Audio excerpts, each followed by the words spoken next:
biofuel form the part of that bioenergy is an important energy source, especially for transportation fuel.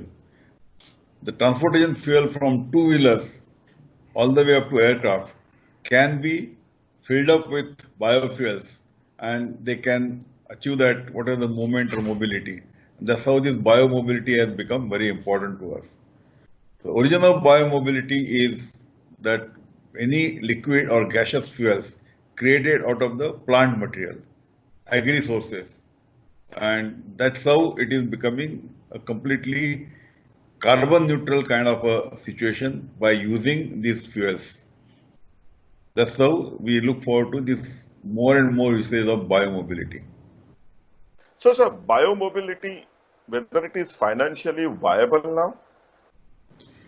See, it is in the stage where it is upcoming, especially the biomobility out of our first generation technology, based on first generation technology, is being used for last so many years, last almost 15, 20 years is being used, and it is definitely viable as far as its usage is concerned. It's mainly called first generation ethanol, or it is called biogas. So these are being used and for which the necessary supporting policy framework is there. What we are working is on second generation biofuels and aviation biofuels. They are under development, testing, and they are definitely in the early stage. Any technology it has to pass through that curve. It is still on a learning mode where the viability is being improved day by day. But currently it is on a bordering case. India, we expect to use lot more biofuels in time to come. You know that we are importing a lot of oil, and this oil is definitely taking a lot of foreign exchange. The second advantage of this biomobility, the way we are looking forward, is that it is going to help the farming community. In India's farming community getting a good remunerative prices, rural employment, these are the possibilities which can happen out of the usage of biofuels. So these are multiple advantages for the use of biofuels, and that's how we feel biomobility, if you take it holistically, it will become much more economically viable in the ultimate run. The debate is also, are you able to give a costing to the climate change damages? The fluctuations in the seasons, untimely flooding or drought or many other things which are happening from time to time, are we able to cost them, which is causing an extra burden on the government coffers? But, So sir, there, now fuel prices are sub zero. They are less than $0 a barrel. In such scenarios, sir, how people will move towards biomobility or biofuels? see, $0, lower than $0 is a way of putting it. It's in US context that they say that, but it's also no more valid anymore. Ultimately, the oil barrel prices, which are going to be hovering or which are already hovering in the range of $30 to $40 and may get stabilized in $40 to $50 range, that's going to be a reality. And for that purpose, I think at that point of time, definitely biofuels become adequately competitive or perhaps advantageous. Just because the oil is cheap, you drive more, you will create more CO2 and greenhouse gases, and you will have other problems coming up out of that. So I think it is a sane user will be definitely careful of using how much to use the fossil fuels. So I don't fear that the current prices is a indication of a long-term nature. Momentary, some people may feel it.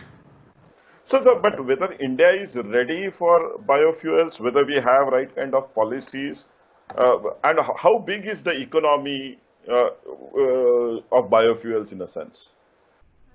I think the current government in 2018 took a very pragmatic steps of declaring biofuel policy 2018, and it came in two stages. First, it came for first generation, then it came for advanced biofuels, in which they also touch upon compressed biogas. So all these put together, I think, is a fairly pragmatic policy, and which is giving a sustained framework. What is required for the producer is a sustainable framework of in terms of demand, in terms of pricing and all that. I think this government, the current MOPNG, Ministry of Oil and Natural Gas, Petroleum and Natural Gas, has really achieved that kind of a confidence among the producers. Perhaps that was what was missing earlier. But with the current situation of these policy measures, in fact, there is an interesting thing other day that they had cleared damaged grain as one of the source for making biofuels. Now, the grain production keeps on fluctuating. And when there is a surplus grain, sometimes it has got a danger of getting wasted. So what they say that even surplus grains can be used for biofuel. So biofuels, bioenergy acts as a buffer to overcome the this fluctuation in the demand supply of the plant materials, or grains is plant material basically. So that's how it is helping for the farming community more. And I think that's a very pragmatic policy they are following. Sir, as you rightly said, that the policy on biofuels came in 2018, but you started Praj in 1983. And at that time, there was no talk about bioenergy, biofuel, climate change, environment. So, since 1983, how was the journey? Whether you struggled a lot, and whether any time you felt that nobody is going to care about biofuels or bioenergy, and you should shut down your shop? See, I would only say that when I started, I always believed that agri-processing is a great solution for this country to make a move.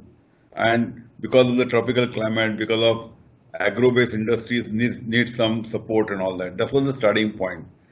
When we started in 83, 84, we used agri-waste called molasses from the sugar sector to convert into high value-added alcohol and alcohol-based chemicals.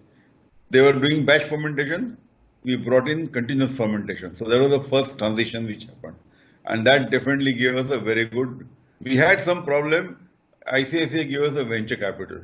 We were the first company, engineering company, to receive venture capital way back in 87, 88. That gives us a very much shot in the arm for us to move forward.